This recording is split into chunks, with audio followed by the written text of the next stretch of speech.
Years back in the year 1975, when he left his little village packing his brilliant academic credentials, Vinod had full faith in his uncle getting him a job in Mumbai. Though he had wasted a lot of money for sending innumerable applications and attending interviews, nobody came forward to take the risk of appointing an inexperienced young boy. He spent about 6 months with the slogan, "Apply, apply and no reply." He had knocked at several doors, but none were open to him. At last he decided to say goodbye to his dream city. Suddenly there came a surprise to him in the form of a mail.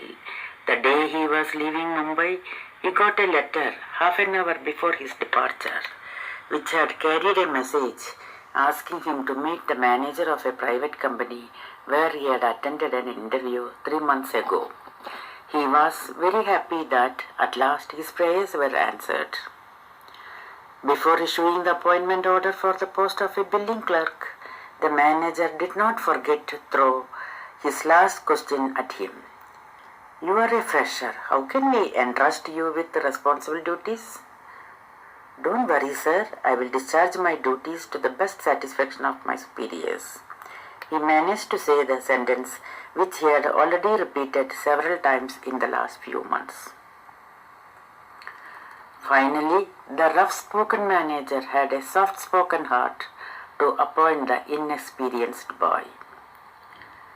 His uncle used to give him the exact change for his bus fare, not a single penny extra, because the uncle believed that young boys will go astray if they had extra money in their pockets.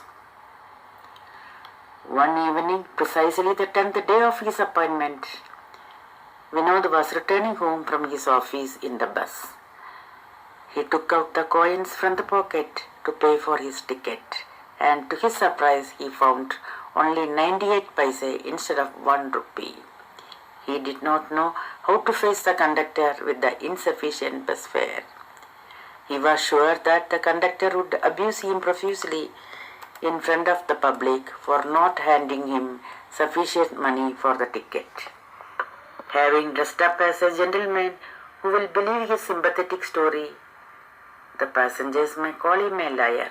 Thinking of the consequences, he gathered courage to face him and cursed the whole of his shirt pocket, which was responsible for the loss of his 2 paise. It was in the 3rd bus stop of his adventurous journey that he was demanded by the conductor to buy a ticket. He called out in silence the names of all gods for his momentary help. At last Goddess Saraswati appeared on his tongue. He deliberately told the conductor the name of some other bus stop through which that bus wouldn't pass. The conductor was annoyed and asked him to get out and fetch another bus without accepting the ticket. He got down and waited for another bus. Within minutes, another fully packed bus arrived and took him. Since the conductor was in the front and it was already late, he took his own sweet time to issue tickets to the passengers of the backside door. But this young man could not escape for a long time. He was asked for a ticket after the 2nd bus stop. Vinod was clever enough to use his old trick here too, remembering the proverb, "Necessity has no law." Before getting in, "Why don't you silly fellow see the bus number properly? Now the driver will stop the bus after some time only. You can get down there." Shouting at him, the conductor moved to the next person. He was extremely happy for having covered a long distance without any ticket. When he got down from the bus, he heard someone sympathizing him in Marathi. "Poor boy, he has to go back all the way to get his bus now. He doesn't even know the language." Someone else helped him by telling the number of the bus which would take him to his destination. He thanked him wholeheartedly for his kind gesture on him and walked away with a painful smile. By this time he had already covered 3/4 of his total distance, leaving only a walkable distance. When another bus came, he wanted to get in, for which he knew he had sufficient money. Vinod got into the bus, but his humiliated mind did not allow him to take a ticket at this last moment. He controlled himself for becoming a liar and decided to have a complete free journey on that account. He had a terrible shock when he saw the ticket checker waiting at the entrance where he was supposed to get down. He showed the folded ticket which was used by him in the morning and disappeared from the crowd as quickly as possible.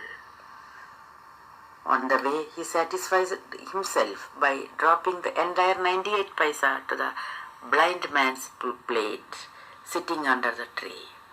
As he walked to his uncle's house quietly, the grateful smile of the old man with his yellow-stained teeth, when he touched and felt the fortune of the many coins he received at the end of the day, danced in his mind, which brought a small smile on the young boy's face too.